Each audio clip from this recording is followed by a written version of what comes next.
हमारी इस्टेब्लिशमेंट और हमारी अदलिया और हमारे वो सियासी अशराफिया या वो एलिट्स जो बंद कमरों में बैठ के फैसले करती थी, वो कंसीडर करे अपने फैसलों को। अगर वो नहीं करती है तो नुकसान जो होना है इस मुल्क का, जो तबाही होनी है, माशी तबाही होनी है, जो सियासी अदम इस्तेकाम में इजाफा होगा और जिसके ज़रिए मुल्क की इकाइयाँ और जड़ें खोखली हो जाएंगी, फिर कोई दुनिया का कोई शख्स फिर खूनी इनकलाब को नहीं रोक सकेगा। हमारे लिए जो है वो जिम्मेदारी हमारी ये है कि हम सबसे पहले इमरान खान के साथ खड़े हैं। इमरान खान इस वक्त सिंबल है हकीकी आज़ादी का, इस वक्त वो इस्तारा, वो अलामत बन गया है हकीकी आज़ादी का। उस शख्स के इर्द गिर्द सारी मोहब्बतें और इससे उसके साथ अटैच हो चुकी हैं। लोगों ने पब्लिक एट लार्ज ने अब आज़ादी का एक इस्तारा रखा है, वो है इमरान खान। मैं सरदार लतीफ़ खोसा साहब के बेटे खुर्रम लतीफ़ खोसा साहब के ख़िलाफ़ जिस तरह कल दहशतगर्दी का मुकदमा करके पुलिस ने उनको गिरफ़्तार कर लिया, मैं उसकी शदीद मज़म्मत करता हूँ। दूसरे नंबर पे अभी मुझे पता चला जमशेद दस्ती ने कोई अपनी वीडियो बयान जारी किया है जिसके ज़रिए उसने बताया कि उसकी बेगम और उसके बच्चों के साथ बड़ी ज़्यादती की और उसके साथ बड़ा ज़्यादती की, तो मैं उसकी भी शदीद मज़म्मत करता हूँ। और इन दो अल्फाज के बाद मैं आपको कहता हूँ कि देखें, अगर इलेक्शन, इसको इलेक्शन कहते हैं तो ये इलेक्शन नहीं है। ये इलेक्शन का मतलब है फ्री एंड फेयर इलेक्शन। इसका मतलब है कि तमाम पॉलिटिकल पार्टीज़ को इक्वल अपॉर्चुनिटी मिले, वो एक ट्रांसपेरेंट प्रोसेस हो, हर कोई अपना पार्टिसिपेट करे और पब्लिक में जाए और पब्लिक फैसला करे कि किसको वोट देना है, किसको नहीं देना। ये हक़ के हुक्मरानी पब्लिक का है, अवाम का है, कौम का है, लोगों का है। यही आइन कहता है, यही लॉज कहते हैं और यही दुनिया का उसूल है। इसको जमहूरियत कहते हैं। जमहूरियत इसका नाम नहीं है कि आप जमहूर क्या है, पब्लिक एट लार्ज है। जमहूर को यानी जो आज पीटीआई या इमरान खान जो सबसे मकबूल पार्टी है, उसको आप साइड लाइन करके, उसको आप एक तरफ रख के आप सिर्फ 10-15% अवाम के दरमियान कहो कि जी आप फैसला कर लो कि किसको वोट देना है, किसको नहीं देना। आपने सबके 90% से ज़्यादा हमारे लीडर्स के कागजात नामजदगी ही आपने पहले नॉमिनेशन फॉर्म छीने, अच्छा वहाँ से कोई कामयाब हो गए तो आपने फिर तायद कुनिंदा, तजवीज़ कुनिंदा उठा लिए। वहाँ से अगर कोई भागने में, वहाँ पहुँचने में कामयाब हो गया तो आपने फिर क्या किया, फिर आपने धड़ाधड़ लोगों के कागजात मुस्तरद कर दिए। और एक ही पॉलिटिकल पार्टी के, पीटीआई का, जो मेरे तक रिपोर्ट पहुँची है, कोई 2100 के करीब जो उम्मीदवार हैं उनके रिजेक्ट कर दिए। और उसके मद्दे मुकाबिल वो शहजादा लाडला, सुपर लाडला जिसको लाए गए हैं, शहंशाह करप्शन जनाब नवाज शरीफ PMLN को, उनका एक भी बंदे के कागजात रिजेक्ट नहीं हुए, एक भी लीडर और वर्कर के। मतलब यह है कि आपके सामने सब कुछ नज़र आ रहा है। और न सिर्फ ये कि वकीलों को गिरफ्तार करना शुरू कर दिया जो प्रपोजल सेकेंडर्स की सूरत में या कागजात लेके गए हुए थे। मसलन परसों की मिसाल आप गुजरात को देख लें, परवेज़ इलाही के लिए जो वकील गए थे, सरदार अब्दुर्राज़िक खान, मलिक अमजद परवेज़ और बाकी, अमजद परवेज़ नवाज शरीफ का वकील है, लेकिन इत्तेफाक से वो लोग चले गए तो ये कुछ हो रहा है।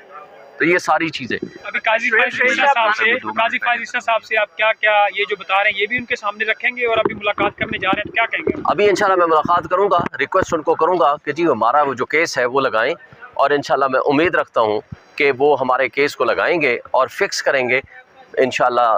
और उनको सामने ये सारी चीज़ें ऑलरेडी हम लिख के भी दे चुके हैं बहुत सारी शिकायत की सूरत में, और उम्मीद रखते हैं कि इंशाल्लाह ये होगा। शोएब शहीन साहब, लोगों के घरों में चादरों में हाथ डाला जा रहा है, इज्जतें लूटी जा रही है यहाँ तक कि लेकिन आप फिर भी इसी इमारत से इंसाफ की तवक्को रखते बैठे हैं। ये लोग तो सुना है छुट्टियाँ एंजॉय कर रहे हैं, जब लोगों के घरों में रात को 3-3 बजे लोगों की इज्जतें लूटी जा रही हैं, चादरें छीनी जा रही हैं, चार दीवारी पमाल की जा रही है, और फिर भी आप इन्हीं इमारतों से इंसाफ की तवक्को। देखें, हम इंसाफ की तवक्को इन इमारतों से नहीं रखते, उन इदारों से इसलिए रखते हैं कि जिनकी ये आइन के तहत जिम्मेदारी है। चूँकि ये आइन मौजूद है, उसके अंदर ये ज़िम्मेदार हैं, इनकी कॉन्स्टिट्यूशनल ड्यूटी है कि लोगों के हुकूक का तहफ़्फ़ुज़ करें और लोगों को free and fair election, transparent elections का माहौल दें। और ये ज़िम्मेदारी इन्होंने आइन के तहत इनके लोगों के हुकूक के तहफ़्फ़ुज़ की कसम उठाई हुई है। और अगर ये अपनी ज़िम्मेदारी अदा करने से कासिर रहते हैं तो ये इनके ऊपर एक ज़िम्मेदारी होगी कि इन्होंने क्यों अपनी ज़िम्मेदारी अदा नहीं की। तारीख़ फिर किसी को भूलती नहीं है, तारीख़ इनके किरदार को याद रखती है। आज अच्छे किरदार भी सामने हैं, आज जस्टिस मुनीर का किरदार भी सबके सामने है, तो इसलिए अगर ये अच्छा किरदार करेंगे तो लोग इनको अच्छे, तारीख़ इनको अच्छे अल्फाज में याद रखेगी, और अगर बुरा किरदार होगा तो जस्टिस मुनीर के अंदाज में इनको भी याद रखा जाएगा। लेकिन एक बात मैं बता दूँ, आज भी वक्त है, तमाम इदारे, हमारी इस्टेब्लिशमेंट और हमारी अदलिया और हमारे वो सियासी अशराफिया या वो एलिट्स जो बंद कमरों में बैठ के फैसले करती थी, वो कंसीडर करे अपने फ़ैसलों को। अगर वो नहीं करती है तो नुकसान जो होना है इस मुल्क का, जो तबाही होनी है, माशी तबाही होनी है, जो सियासी अदम इस्तेकाम में इजाफा होगा और जिसके ज़रिए मुल्क की इकाइयाँ और जड़ें खोखली हो जाएंगी, फिर कोई दुनिया का कोई शख्स फिर खूनी इनकलाब को नहीं रोक सकेगा जो बज़ाहिर नज़र आ रहा है। और हम नहीं चाहते कि ऐसी सिचुएशन हो, इसलिए कि वो नुकसान मुल्क का होगा। तो इसलिए आज शऊरी इनकलाब आने दें, जमहूरी इनकलाब आने दें। कल आपने देखा हैप्पी न्यू ईयर का प्रोग्राम था, उसके अंदर हज़ारों की तादाद में लोग थे। नारे किसके लग गए? सोशल मीडिया भरा पड़ा है, नारे लगे सिर्फ एक शख्स के, इमरान खान PTI जिंदाबाद। वो क्यों? इसलिए कि जितनी नफ़रतें आप फैला रहे हैं, उस नफ़रत का इजहार लोगों को मौका दें ताकि 8 फरवरी को वो मोहर लगा के अपनी नफ़रत का या अपनी कैथारसिस दूर करके अपनी एक्सप्रेशन कर सके। अगर आप वोट के ज़रिए वो हक छीन लेंगे तो फिर उसका नुकसान ये होगा जो हमने माजी में भी देखा, जो बहुत सारे और मुल्कों में भी देखा।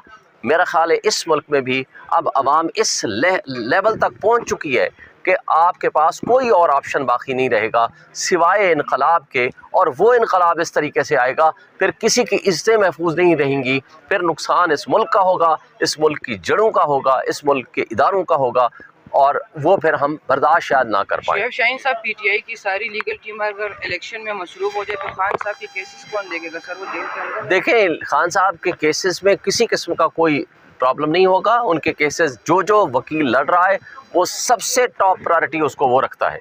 इलेक्शन सेकेंडरी चीज़ है हमारे लिए जो है वो ज़िम्मेदारी हमारी ये है कि हम सबसे पहले इमरान खान के साथ खड़े हैं।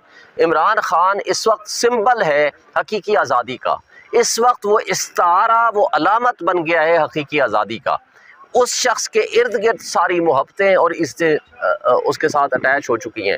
लोगों ने पब्लिक एट लार्ज ने अब आज़ादी का एक इस्तारा रखा है, वो है इमरान खान। आज पूरी दुनिया में जहाँ जहाँ पाकिस्तानी बसता है वो इमरान खान के अलावा किसी का नाम सुनने को तैयार नहीं है।